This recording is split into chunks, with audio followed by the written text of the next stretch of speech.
O Boicast é um podcast DBO Play com patrocínio da Beckhauser. Inovar, industrializar e difundir tecnologia na direção de uma pecuária mais sustentável. Esse é o compromisso da Beckhauser. Olá, seja bem-vindo, seja bem-vinda. Eu sou Renato Vilela, repórter da DBO, podcaster e produtor de conteúdo. É com muito prazer que eu anuncio o Boicast, o podcast da DBO. Nesse podcast, você vai ouvir a pecuária de uma forma que você não viu ainda. Vamos tratar, é claro, de todos os assuntos que fazem parte do dia a dia da atividade. Sanidade, nutrição, bem-estar animal. Mas vamos falar, sobretudo, dos personagens que fazem a pecuária. Seja nas universidades, formando novos profissionais, nos centros de pesquisa, desenvolvendo novas tecnologias, ou lá no campo, na lida diária, enfrentando os problemas, descascando abacaxi.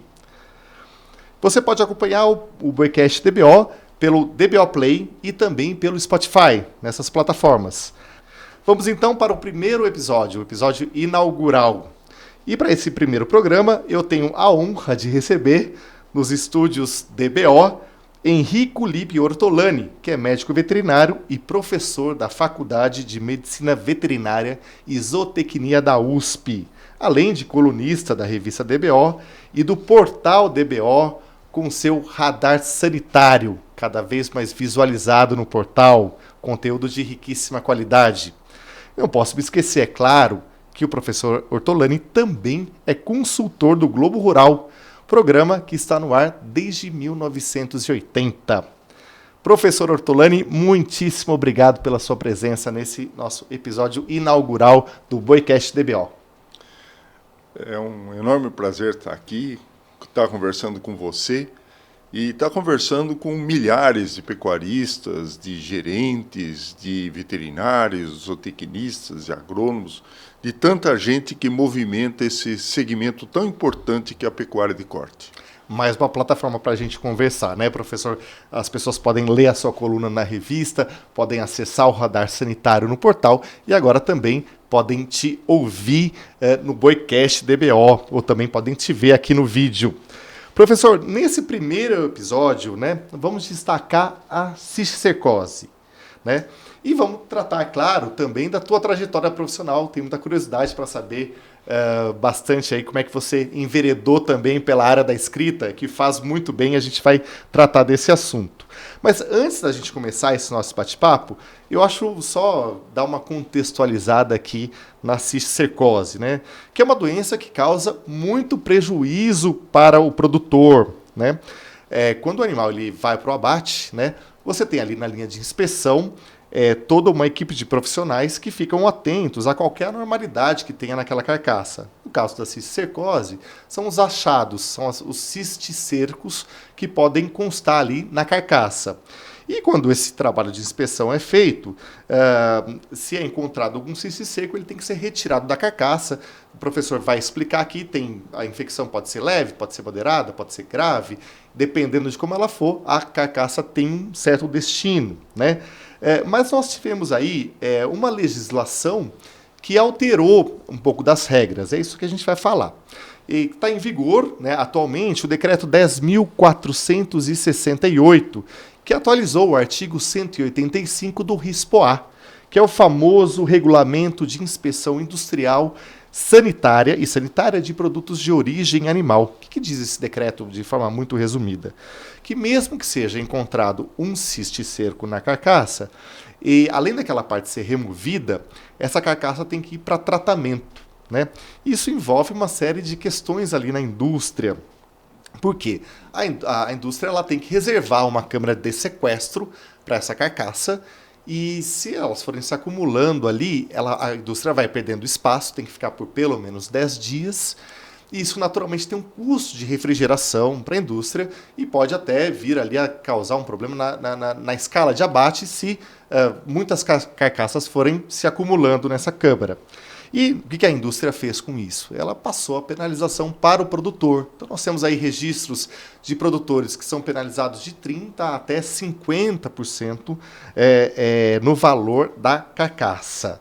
Então, professor, eu gostaria de começar por aí, né? Como é que você viu essa medida que hoje está em vigor, esse decreto 10.468, que obriga, mesmo se tiver apenas um cisto seco, que essa carcaça seja destinada para tratamento? Antes ela era liberada, né? Agora ela tem que ir para tratamento. Como é que você vê esse decreto? Bom, vamos começar pelo ponto não polêmico do decreto.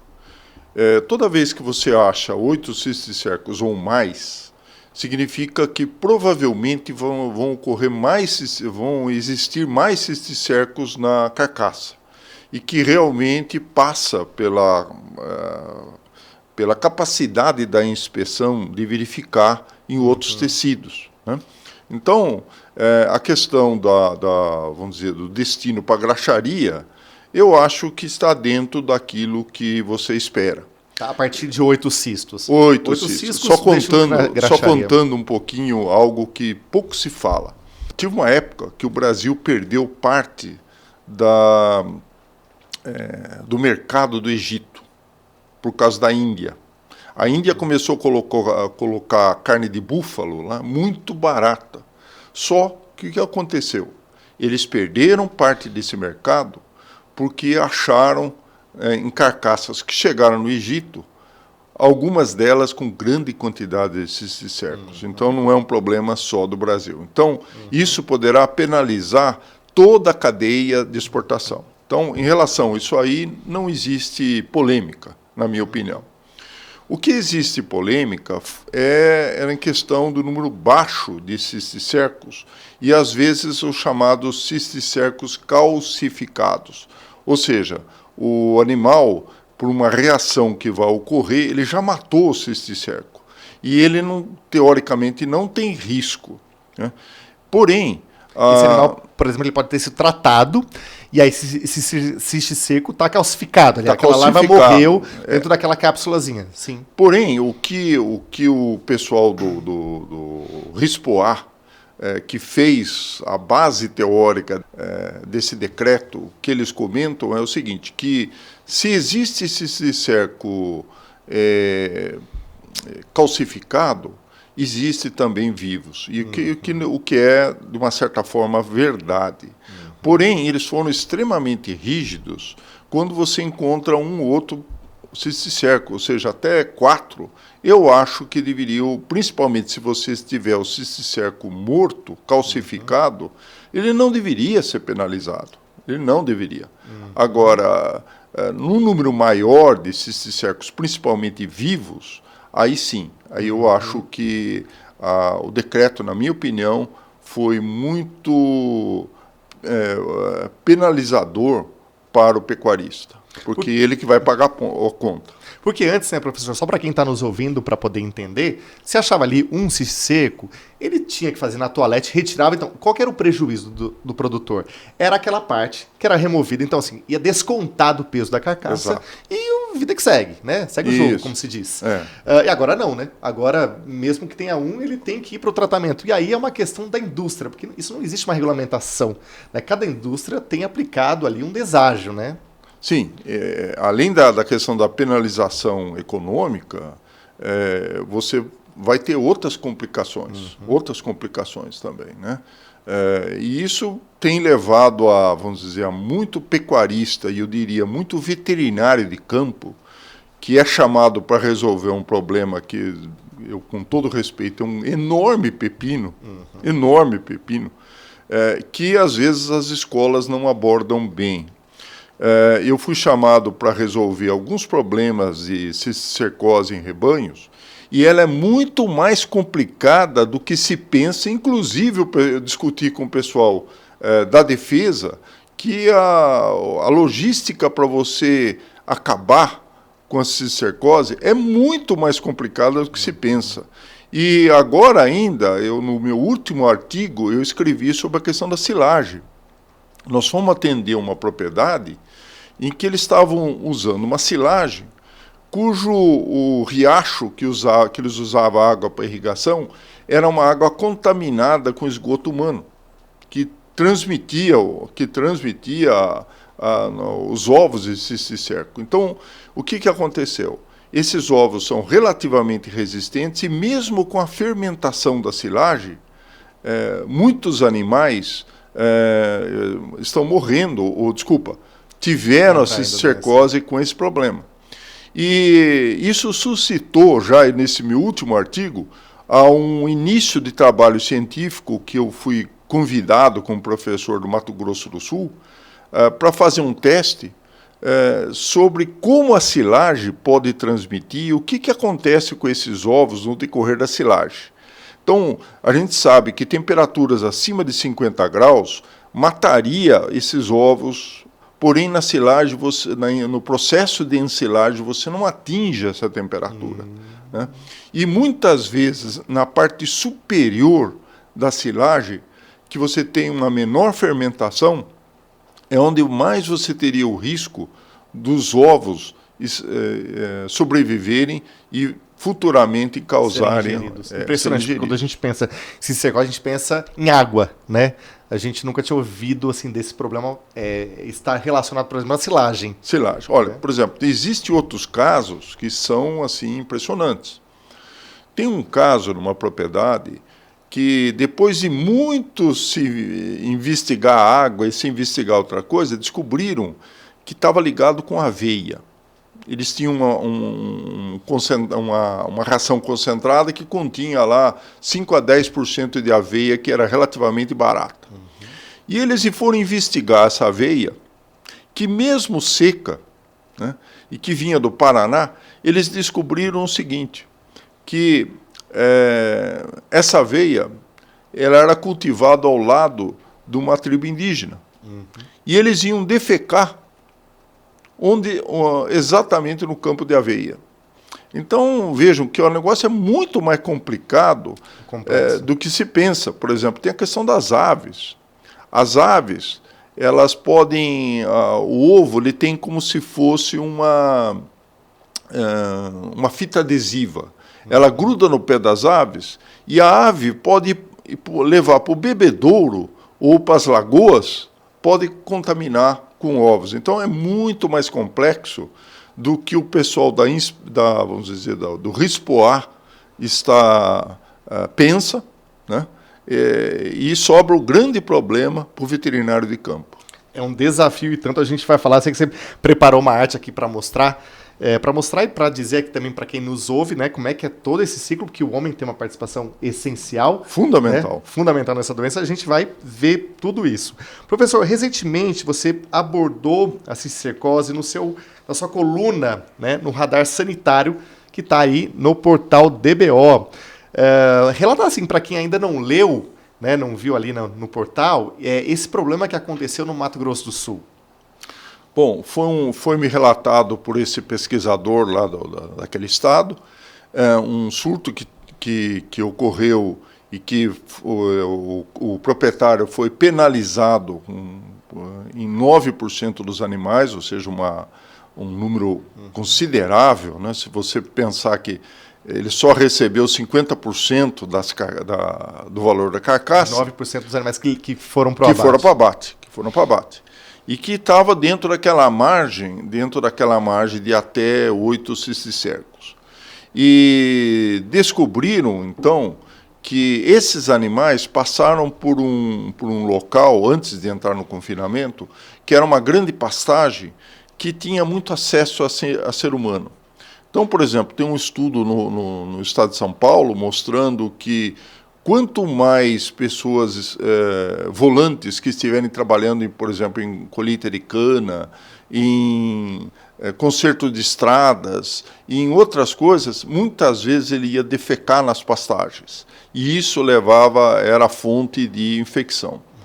Então, nesse caso da cisticercose, além de ter pessoas que estavam consertando a cerca, de terem trabalhadores rurais ligados à cana, eles também tinham o problema de caçadores. Então, tinha uma alta quantidade de pessoas circulando e, provavelmente, depois de um grande número de exames, chegaram à conclusão que os animais se contaminavam ali e, certamente, o homem era o ponto central para ocorrer esse problema. Professor, e assim, na fazenda, né? em termos de cuidados no campo, o que dá para fazer, né? O que o produtor ele consegue fazer? Tem um artigo seu muito interessante na DBO de 2000, então, com a minha colinha aqui, de 2021, né, no anuário, e que você fala, que eu acho que eu gostaria que você abordasse aqui, a questão de que um senso comum pode até pensar, olha, vamos tratar ali o reservatório, de repente com cloro, para eliminar, né, os ovos, enfim, qualquer tipo de patógeno, mas me parece que essa não é uma boa saída. Eu queria que você falasse um pouquinho o que dá para fazer no campo e essa questão do tratamento aí com cloro. Alguns confinamentos tiveram problema de contaminação, e geralmente eles pegavam água de riachos limpos, e de repente alguma comunidade acima do riacho começou, de uma certa forma, a cair fezes humanas contaminadas com ovos, e alguns confinamentos que não tinham problema, de repente passaram a ter o problema, né? Então a água também é muito importante nisso. Porém, tem um pequeno detalhe que você acha só no rodapé dos livros, que é o seguinte: o ovo, quando é ingerido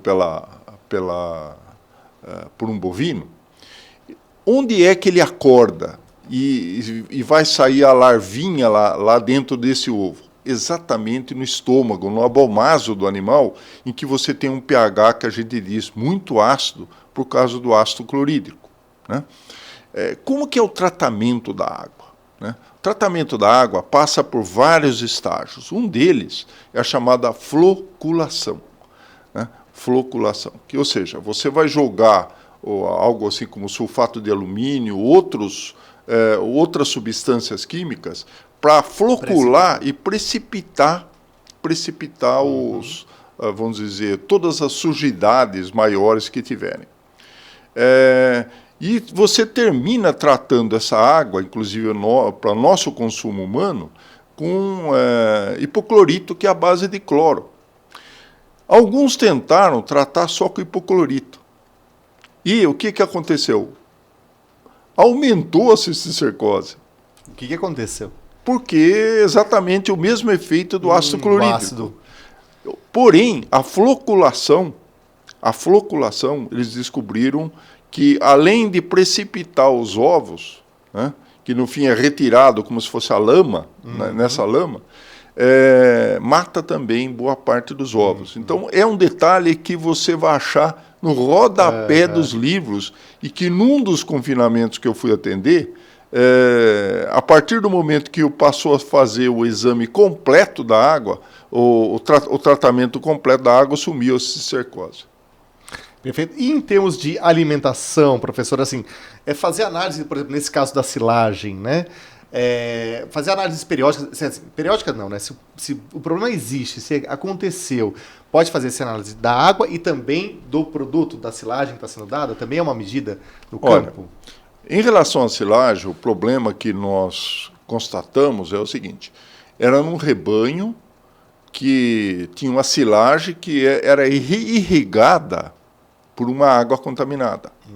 Se você, teoricamente, não tem essa irrigação, o risco de contaminação, a não ser que o homem vá lá e defeque, aí é uma situação um pouco diferente, passa a ser menor. Mas se você tem, por exemplo, imagine uma irrigação que vai molhar e vai contaminar a folha, vai contaminar o caule, toda a parte do milho, que vai ser... Você está diretamente contaminando o alimento, né? Que a fermentação não vai matar completamente, né? Então, a coisa é um pouquinho mais complicada e é um joguinho de xadrez para você resolver. E aquilo que eu costumo dizer para os meus alunos, né? Para cada caso, você tem que ser um alfaiate, ter um modelito especial para tentar resolver o problema. Muito boa analogia, muito boa analogia. Professor, a gente sabe que a cisticercose é uma doença que tem o homem como hospedeiro definitivo, né? Ou seja, ela é uma questão de saúde pública. Envolve questões mais complexas, como você bem colocou aqui, e tem questões de saneamento básico, mas também de educação sanitária e até programa de vermifugação, né? O que dá para fazer nesse campo? Acho que se você quiser mostrar a arte aqui para falar um pouquinho de como essa doença, qual é o ciclo dela, O que dá para fazer em termos das pessoas? A gente falou assim dos animais, questão da água, questão da alimentação, mas e das pessoas, dessa questão de educação sanitária, de um programa eventualmente de vermifugação? O que é possível fazer? E aproveito assim para te dar um gancho para explicar um pouco desse ciclo da doença. Vamos entender um pouquinho o ciclo da doença. Basicamente, os dois atores principais aí nessa doença, fora o parasita, é o homem e o bovino, certo? O homem e o bovino. O homem é o hospedeiro definitivo, é nele que vai fechar o ciclo. Se não tiver o homem, não fecha o ciclo. Então, o homem vai ingerir a carne, que muitas vezes é mal cozida, certo? Aquela carne que você pede sangrando, né? Que é gostosa, tudo. Muitas vezes pode estar com o que a gente chama de canjiquinha do boi, né? Vai estar lá o cisticerco, né? Então vai estar uma larvinha que vai contaminar e vai chegar no intestino, no estômago do homem, no intestino, e vai produzir a chamada tênia, a tênia, que geralmente tem uma ou duas só. Até é engraçado a chamada tênia solium, porque só tinha uma, solitária, né? Que é a tênia do porco. No caso aqui, a tênia saginata tem também um número pequeno de tênias. E ela é assim, um verme chato, comprido, e vai aos poucos eliminando o que a gente chama de proglotes. Nesses proglotes vão estar lá dentro os ovos, são os pedacinhos dela. Os pedacinhos dela que ela vai eliminando, como se fosse uma casca de uma serpente que vai trocando a casca e vai eliminando a parte final. E isso vai, então, contaminar as pastagens ou a água, como nós já explicamos aqui. O animal vai ingerir, né? Esse ovo, então, esse ovo vai chegar lá no abomaso, vai liberar a larvinha, e diferente do homem, que ele não vai ter a entrada do verme dentro do seu organismo, no bovino não. Ele entra, cai na corrente e vai para vários órgãos. Grande parte deles na musculatura, certo? Musculatura, no coração e outros órgãos, né? E aí o homem comendo essa carne mal passada, ele vai novamente se contaminar. O que acontece com o homem? Algumas pessoas têm tênia e não acontece absolutamente nada. Outros têm estilo cólica, às vezes diarreia, às vezes mal-estar, né, abdominal, né, devido à presença da tênia, né? Então, por isso que ela é uma zoonose. Em alguns casos, você pode ter a complicação um pouco maior em algumas pessoas. Então, o que é possível ser feito com o homem? O homem, ele tem um medicamento que é caro demais, por isso nenhum laboratório lançou, que chama-se praziquantel. Praziquantel, um vermífugo, que elimina completamente. Então, a primeira coisa que você tem que fazer é olhar para as pessoas que estão ao seu lado, né? Para os seus colaboradores. Fazer um exame de fezes, e ver, ele está eliminando, tem ovos da tênia, tem. Então, passa por um tratamento. Um programa de vermifugação. E existe alguns que fazem simplesmente o seguinte, dá praziquantel para todos os funcionários, né? Outra coisa é uma educação sanitária, para ele não defecar nas pastagens. E aí entra vamos dizer, o alheio, né? Que é o caçador, que entra, que é o terceirizado, o fulano que vem arrumar cerca, sim, e assim por diante. E os surtos no estado de São Paulo foram muito bem estudados por um colega lá de Jaboticabal, e que ele verificou o seguinte, que grande parte dos surtos, onde ele foi vendo todos os frigoríficos, vendo de onde apareciam esses animais. Em 90% dos casos, eles descobriram o seguinte, ou era pessoas ligadas, por exemplo, a boias frias, ou eram ligadas a acampamentos que o esgoto caía no riacho e passou a contaminar os animais, ou eram pessoas que estavam arrumando estrada, certo? E grande parte desses surtos piores ocorriam onde tinha um baixo IDH, ou seja, um baixo índice de desenvolvimento, principalmente educacional. Então, a coisa estava muito ligada ao ser humano. Sim, quer dizer, educação sanitária, de repente um programa de vermifugação, algo que você possa interromper esse ciclo, já que o homem tem essa participação. Inclusive, deixa eu comentar, isto não existe programa no Ministério da Saúde.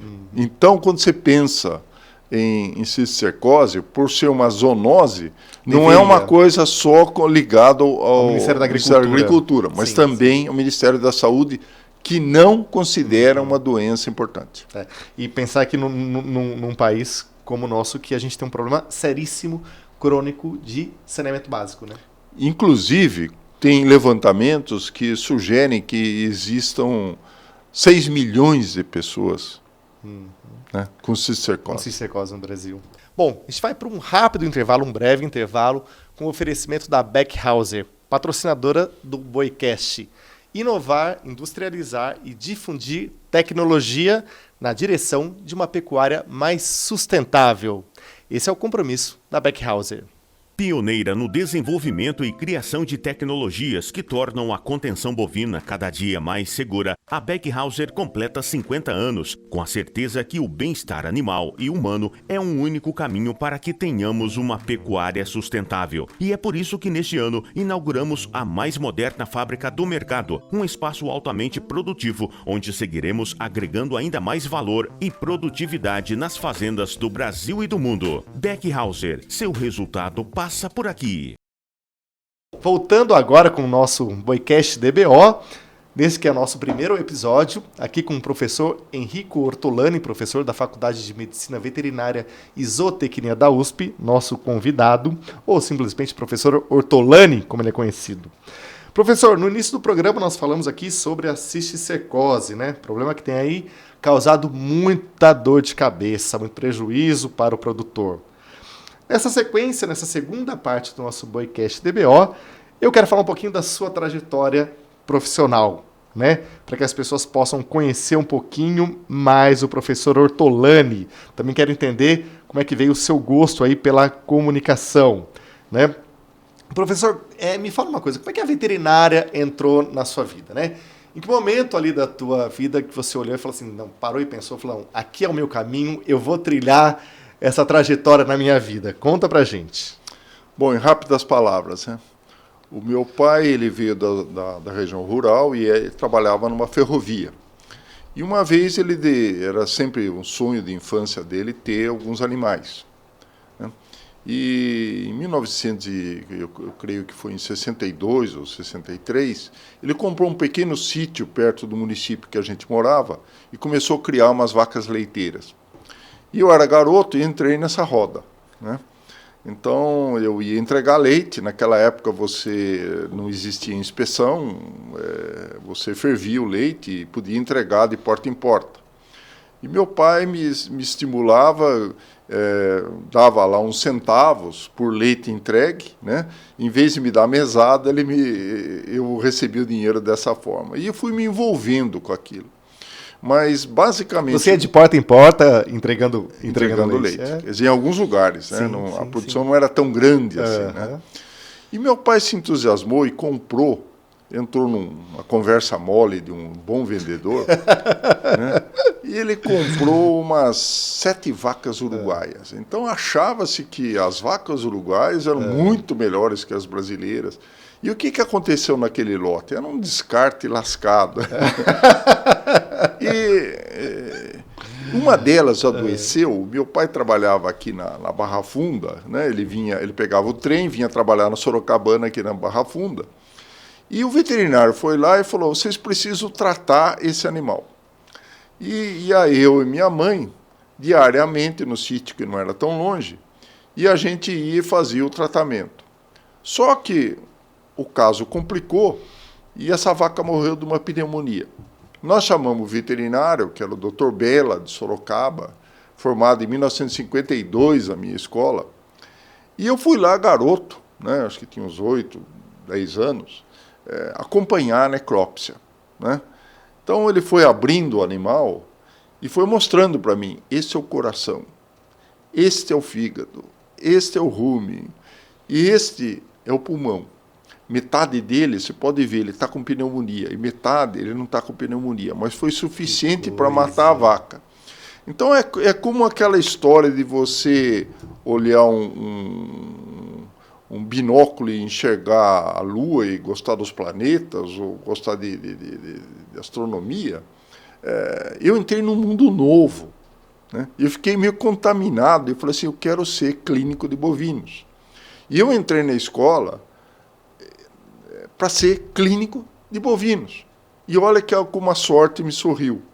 Eu sou hoje professor de clínica de ruminantes e, dentre eles, os bovinos. Que coisa! E tudo começou com um lote de refúgio, né, das vacas uruguaias, de um vendedor ali que passou uma conversa. Olha que coisa, né? Como são as coisas na vida, né, professor? A vida é incrível. Né? Que história! E fala uma coisa, e depois, assim, para se tornar, assim, você desperta esse interesse pela veterinária, para se tornar depois professor, assim, foi uma consequência natural disso? Olha, como é que foi? Naquela época não existia muito mestrado e doutorado, foi assim, eu diria, meio que uma conjunção de astros, né? Um alinhamento de astros. E se você fosse jogar numa probabilidade, seria 1 em 1 milhão de eu ser o indicado. Naquela época não existia concurso, você era indicado para ser um professor. E, por coincidência, a disciplina que era para ser apresentada, para ser ministrada no quarto ano, foi para o último ano, o último semestre. Por coincidência, morreu um ilustre professor jovem de apendicite. Por coincidência, chegou a vez do professor que eu tinha mais acesso, né, para ele indicar, porque tinham 2 professores que indicavam, chegou a vez dele. E não aí tanta coincidência, mas desde o primeiro ano eu lendo textos sobre doenças de bovinos, eu fui o melhor aluno da turma nessa disciplina. E por coincidência eu fiz um seminário que mostrou, de uma certa forma, que eu tinha algo assim um pouco diferente dos meus colegas. E eu fui indicado. Então, no dia 9 de julho de 1977, eu recebi o grau de veterinário, e no dia 1º de agosto eu estava dando aula de clínica, que era uma das coisas mais desafiantes que existia. Você era bem novo, que idade Muito você tinha? inseguro eu era, né? Bastante. Que idade você tinha nessa época? Eu tinha, acho que de 24 para 25 Muito anos. novo para começar a lecionar. Novo de tudo. Hoje não, hoje você precisa ter mestrado, doutorado para se concorrer para entrar numa vaga. Professor, diz uma coisa, assim, a gente sabe, né, que muitos leitores da DBO, eles começam a ler a revista pela sua coluna. Sabe que eu me identifico? Porque, por exemplo, às quartas-feiras, domingo também, tem na Folha de São Paulo a coluna do Tostão, né? E eu começo a ler a Folha de São Paulo pela coluna do Tostão, né? Então me identifico assim um pouco com isso. Como é que surgiu esse teu interesse pela escrita? Olha, meu pai me influenciou bastante. Eu tinha 17 anos, primeiro ele me estimulou, ele era o correspondente da Folha na pequena cidade, a gente recebia a Folha. No começo eu era meio relutante a ler, né?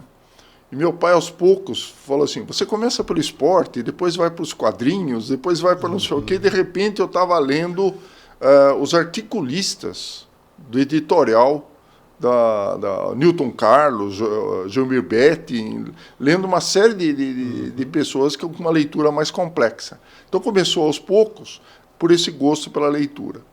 Quando eu estava com 17 para 18 anos, eu estava no 3º ano do colegial, meu pai, que era prefeito na cidade, chegou e me fez a seguinte proposta. Olha, tem um jornal de Sorocaba que quer entrar aqui em Mairim, que vender mais, que chama-se ainda Cruzeiro do Sul. E ele estava à busca de um correspondente, né, para dar as notícias locais. Eles tinham 1 ou 2 folhas das cidades satélites que eles davam as principais notícias. Falei, mas pai, eu não sei escrever. Não, mas eu te ajudo. Meu pai, assim, ele estudou só até o ano, o 6º ano do curso fundamental, e infelizmente ele teve que, por ser o filho mais velho de uma família grande, ele foi ser telegrafista com 13 anos, 12 anos. Então, Minha nossa. Mas ele era autodidata, meu pai tinha muita capacidade. Então ele me passava as notícias no começo, e eu comecei a escrever, catar o milho lá e escrever os textos, e aquilo foi, de uma certa forma, me estimulando.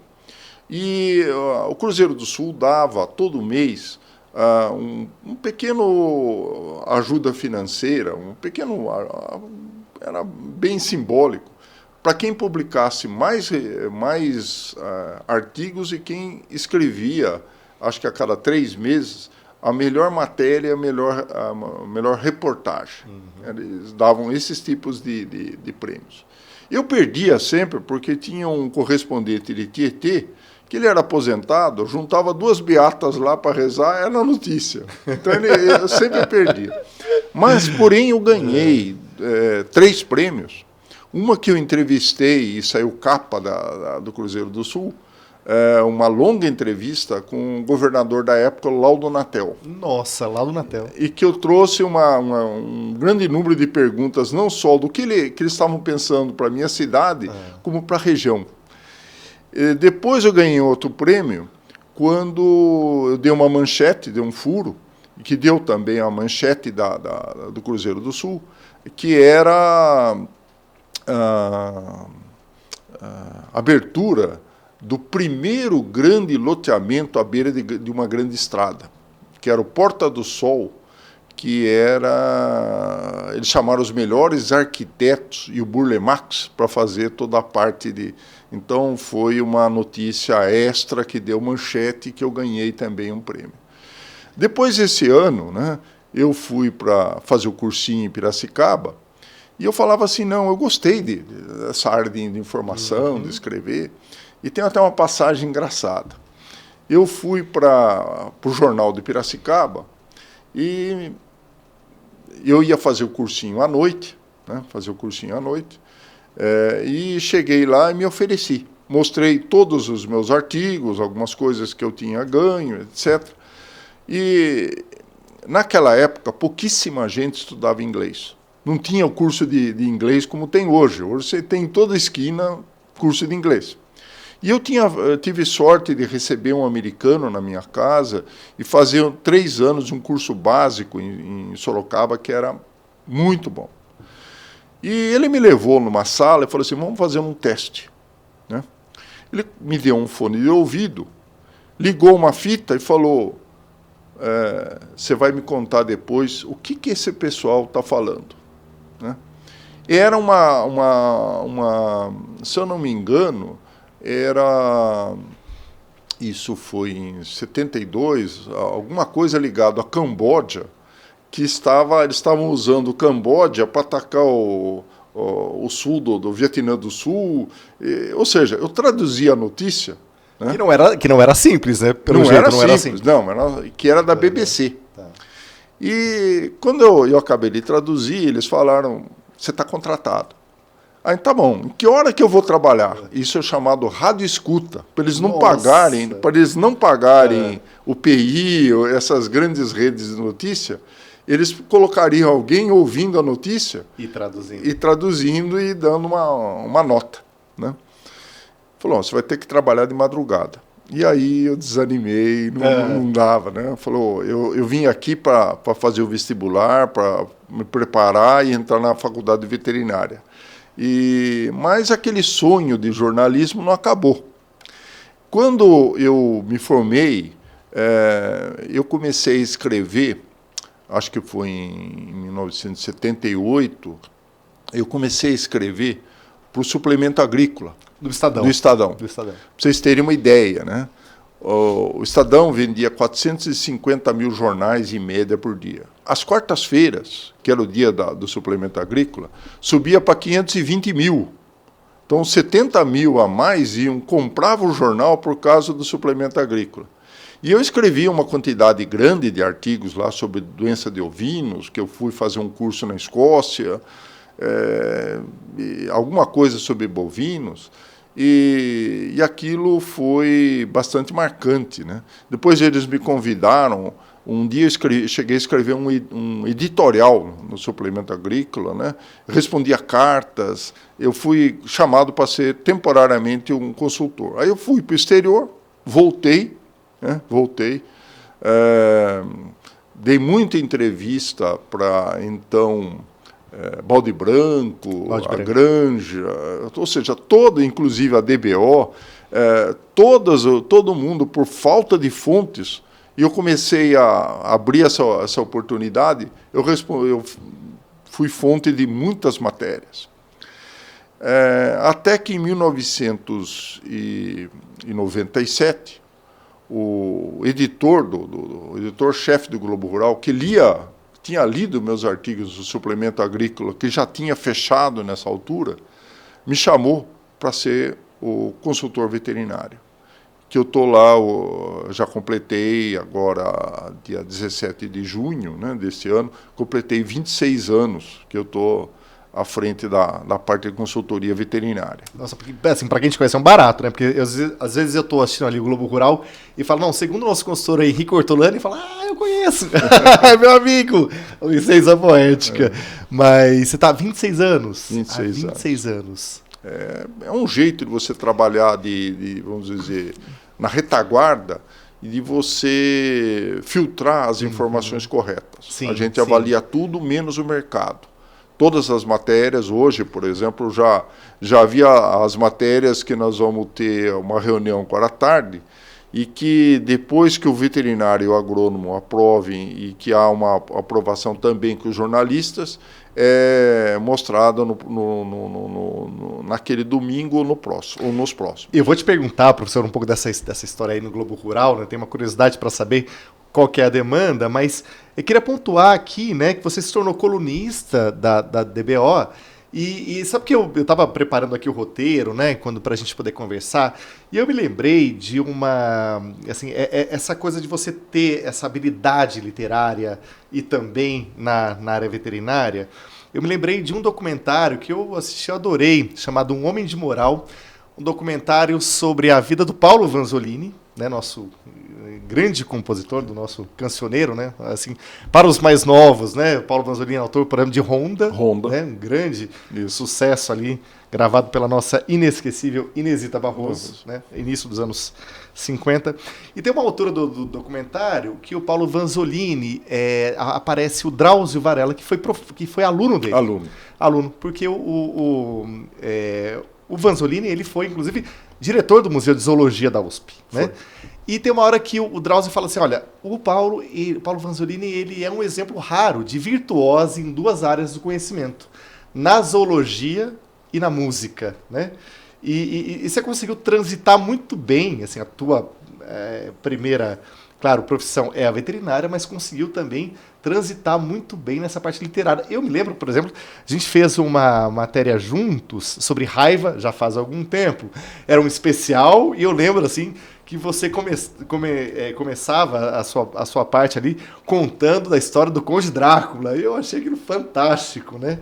Eu tinha 5 páginas, você tinha 2, você falou assim, as minhas páginas sumiram aqui, né, no meio dessa história fantástica. Você tem uma habilidade muito grande para contar a história. Queria marcar isso aqui nas suas colunas. Quem ainda não viu, tem que ler, te acompanhar no portal, no Radar Sanitário, te acompanhar na DBO, que é uma delícia realmente de poder ler. Mas me fala uma coisa, professor, das consultas, né? Me fala um pouco... assim, são públicos diferentes, né? Tanto o DBO quanto o Globo Rural. Me fala assim, do que vem para você de consulta na DBO, o que mais tem demanda? O que mais o pessoal quer saber, assim? Bom, o que chega, às vezes a Maristela, né? Maristela Franco, nossa editora. Isso, ela me manda algumas cartas e algumas chegam vamos dizer, diretamente para mim. e quando eu vejo que é um assunto de gado e corte, eu tento direcionar a DBO, né? Então, tem assuntos mais variados possíveis, mas sem dúvida, a parte de manejo sanitário é que mais tem perguntas, né? Eu tenho que vacinar, não tenho que vacinar, os protocolos sanitários. Daí, inclusive, meu pensamento no escrever o radar sanitário, que é algo completamente diferente também, né? Mas talvez eu não sei se você vai fazer uma pergunta dessa, como é que eu me tornei colunista? Me passou, falei da tua habilidade de escrever as colunas e não perguntei. Por favor, professor, preencha essa lacuna que eu deixei. Vamos lá. Eu escrevi uma meia dúzia de artigos como um freelance, né? Escrevi uns artigos, até por sinal tem uma história interessante. Uma vez uma empresa me procurou e falou assim, você escreve um artigo sobre morcego? Eles tinham uma pasta vampiricida, eles queriam que eu escrevesse sobre morcego. E eu peguei umas férias, li pilhas de material sobre biologia dos morcegos. Pilhas. E escrevi voltado para o público da DBO. Certo? Só que esse fulano, ele tinha feito doutorado nos Estados Unidos, ele era da empresa, ele simplesmente canetou o texto inteiro. Canetou assim, ele rabiscou o texto e falou, não gostou do texto. Não gostou do texto porque ele falou, não, mas você está usando um termo muito simples, porque o termo científico é esse. Eu falei, mas espera um pouquinho, pô. Eu não estou escrevendo para o mundo científico, eu estou escrevendo para o pecuarista entender. E às vezes eu faço o seguinte teste. Quando eu estou escrevendo o que eu acho que está muito difícil, eu chamo a minha esposa, que é estatística, que é matemática. Você entendeu? Para ela dar um parecer que não tem nada a ver com a área. Você entendeu? Entendi. Então o pecuarista vai entender. É um ótimo. Que eu acho que é um gancho, uma informação importante, que você tem que pegar algo que às vezes é complexo e mostrar... traduzir aquilo numa linguagem mais simples, né? Simplificar, exatamente. E outra coisa que deixa eu aproveitar antes de contar como é que foi o meu começo como colunista, eu procuro escrever do lado escuro da Lua. É isso? O lado escuro é o seguinte, todo mundo sabe que a brucelose causa abortamento, causa isto... Além de você contar o trivial, você tem que contar no seu texto o lado escuro da Lua, que ninguém está vendo. Eu escrevi, às vezes, um artigo sobre brucelose no homem, como zoonose no ser humano, e mandei para um professor de zoonose. Ele falou, isso aqui eu não sabia, isso aqui eu não sabia, isso aqui eu não sabia. Então, você tem que investigar, eu tenho que ler muito quando eu vou escrever de um tema que não é aquele tema que eu mais conheço, né? Então, essa é uma coisa que eu sou obrigado a ler demais, né? E o que é bom. Mas voltando aqui, eu tinha escrito uns 5 ou 6 artigos, inclusive esse dos morcegos, né, que foi desse jeito que acho que não deu sucesso, né, não deu sucesso entre os pecuaristas, porque estava muito complexo. E um dia eu bati na porta do Demetrio, né, que é o Demetrio Costa. Demetrio Costa, diretor da revista DBO. E o editor, na época, era Moacir José. Nosso querido Moura, né? E cheguei e fiz uma proposta para eles. Olha, eu quero escrever uma coluna. E como que você está pensando? Não, eu estou pensando assim, assado. E o Moacir, meio intrépido que é, né, chegou e fez a seguinte pergunta. Olha, escrever uma coluna não é fácil. Naquela época, a DBO não tinha nenhum colunista. Era só jornalistas. Então, falou assim, olha, você precisa ter uma variedade por exemplo, de temas enormes. Então, me diga um negócio. Fale aí 5 temas que você está pensando escrever os primeiros 5 artigos. Quando eu cheguei no 12º, ele falou, pode parar que você tem repertório.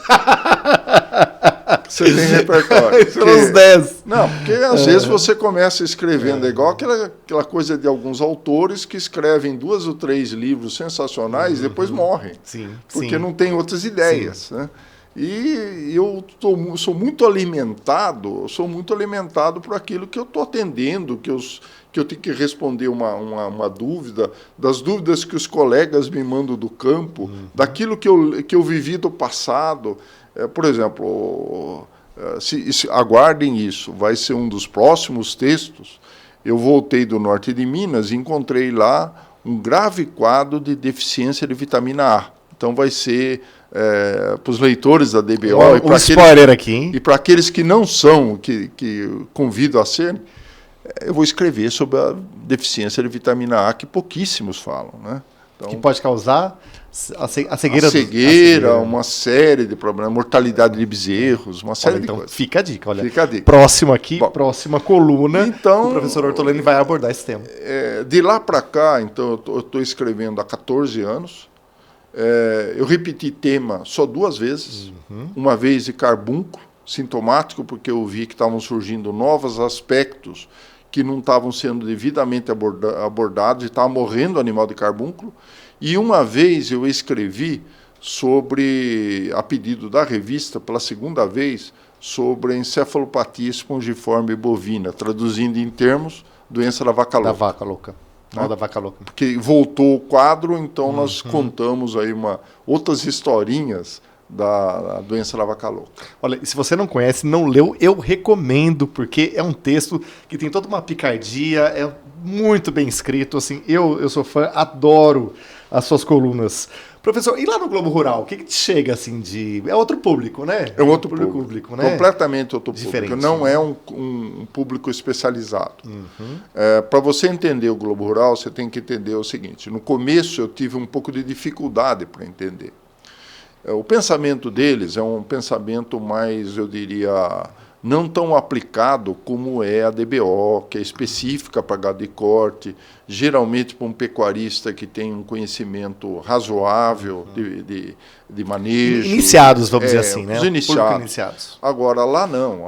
A ideia é o seguinte, é levar informação, principalmente para quem não tem informação e quem não tem atendimento o agronômico, o veterinário e assim por diante, ou o zootécnico, né? Então, a ideia é bem diferente, né? O que eles pensam é o seguinte, os melhores granjeiros, os melhores pecuaristas, os melhores já têm uma rede de informação, de apoio, de consultoria.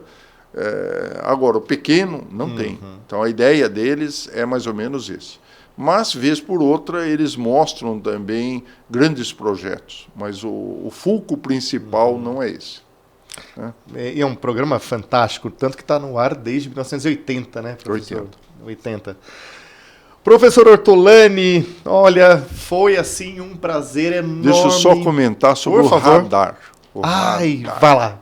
Fala aqui do radar sanitário, que é a coluna do professor Ortolani aqui no portal DBO. Está aqui na tela. Pode falar, professor. Bom, a história do radar foi o seguinte.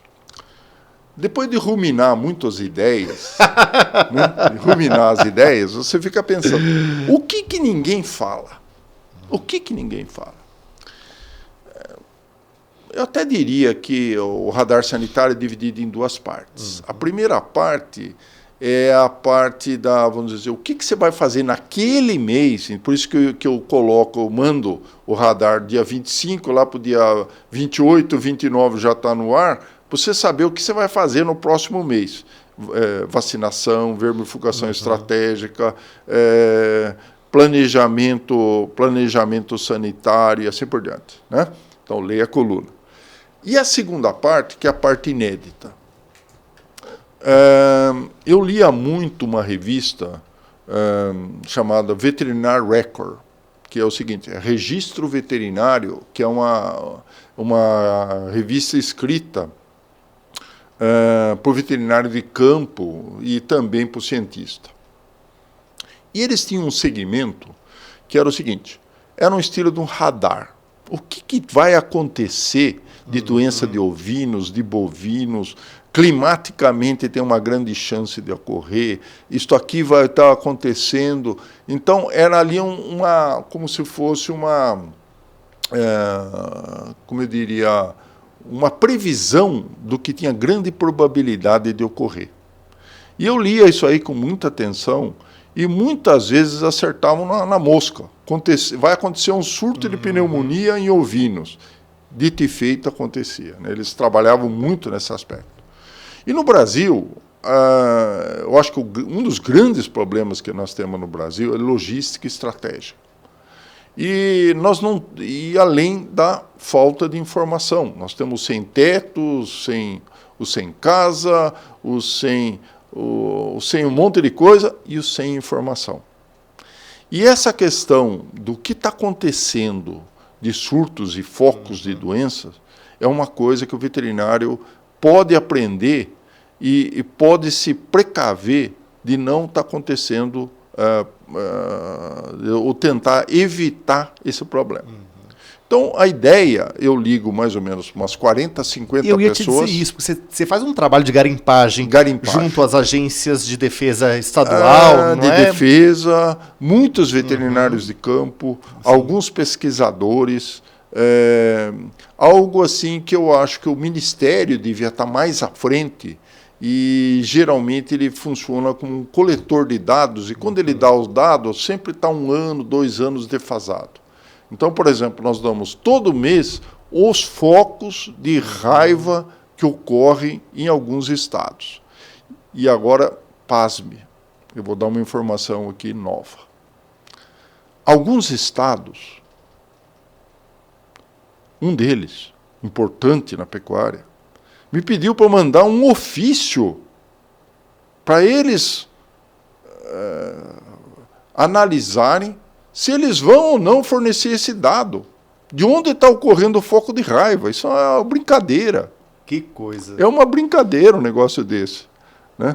Então, eu acho que é um espaço que a gente está falando. Sim. O que está acontecendo, o que você pode prevenir. Né? Ainda muitas pessoas não entenderam das defesas e muitos estados não dão bola, não respondem ao que a gente fala. Né? Alguns eu tenho assim, dificuldade... E se traz à luz, só ajuda, né? Hein? Se traz à luz esse tipo de informação, só ajuda, porque é uma oportunidade para falar das medidas de prevenção. A raiva, a gente sabe que é uma questão complexa, que envolve vacinação, captura de morcego, enfim, tem toda uma... É complexo. É complexo, né? Muito complexo. Que coisa, assim, além de não ter o acesso à informação, ainda tem uma dificuldade como essa, né? Que coisa. Então, você veja que você citou na entrevista lá da cistercose, um caso no Mato Grosso do Sul. A gente está sabendo que acabei de ter informação que está tendo outros focos no Mato Grosso do Sul em outras propriedades. Então, eu ligo para você ter uma ideia. Eu não ganho um centavo escrevendo o radar. E eu tenho que fazer uns 50 telefonemas para fechar o radar. Para ver o trabalho que dá, não é fácil escrever. Tem que ter o talento, né, professor, que você tem, mas um esforço muito grande também. Que ainda continuou dando aula, continuou tendo uma nas horas vagas, né? Nas horas vagas dando aula. Professor, muitíssimo obrigado pela tua presença nesse primeiro programa, que engrandeceu muitíssimo. Quero te agradecer de coração. Muitíssimo obrigado mesmo pela sua participação. Espero que seja o primeiro de vários. Obrigado, Renato. Eu agradeço muito a sua atenção. E eu termino mandando aquele abraço forte e caloroso para o pecuarista. A DBO existe. Muitas vezes a gente existe por causa de você. Você é a pessoa central do nosso fulcro, do nosso esforço, da nossa atividade. E eu agradeço principalmente a você, que é meu leitor, né, que me incentiva. Porque tem muitas horas difíceis de você fechar uma coluna, de você escrever um texto e remoer aquele texto até sair do jeito que eu gosto. Né? E muitas vezes eu estou pensando em você, que eu nunca tive oportunidade de abraçar, de cumprimentar, mas que, de uma certa forma, você me incentiva, direto ou indiretamente, a continuar atuando do jeito humilde, mas de alguma forma significativa, do que eu tenho feito. Né? E agradeço finalmente a DBO, né, que me abriu as portas, que me deu total apoio, tanto na minha coluna como no radar, né, Imediatamente, quando eu ofereci a proposta do radar, o Demetrio e toda a equipe acolheu de forma calorosa, né? E termino dizendo para você aquilo que eu geralmente termino nas minhas palestras. A coisa mais importante da vida é a felicidade. Nada substitui a felicidade. E a felicidade não é um bilhete de loteria. A gente tem que trabalhar a cada dia, a cada momento, para construir a nossa felicidade. A felicidade não cai do céu. Você tem que trabalhar. É como uma amizade. Se você não cultuar a amizade com os outros, você não é amigo profundo das pessoas, né? Então, desejo para você que lute pela sua felicidade e lembrando que você vai ser o motivo da felicidade daquele que está ao seu lado, né? O homem nasceu para tornar os outros felizes, né? Então, aquele abraço para você e busque sempre, lute pela sua felicidade. Até lá. Belíssimo depoimento, lindo depoimento. Bom, vamos encerrando por aqui. Obrigado pela audiência. Lembrando que esse conteúdo fica disponível no DBO Play e também no Spotify. E se você gostou do nosso primeiro episódio, não deixe de curtir e se inscrever nos nossos canais, nas nossas redes sociais. A primeira temporada do Boicast DBO terá 10 episódios, que serão liberados às terças-feiras. Fique ligado nas nossas redes sociais para não perder nenhum episódio. Obrigado e até a próxima.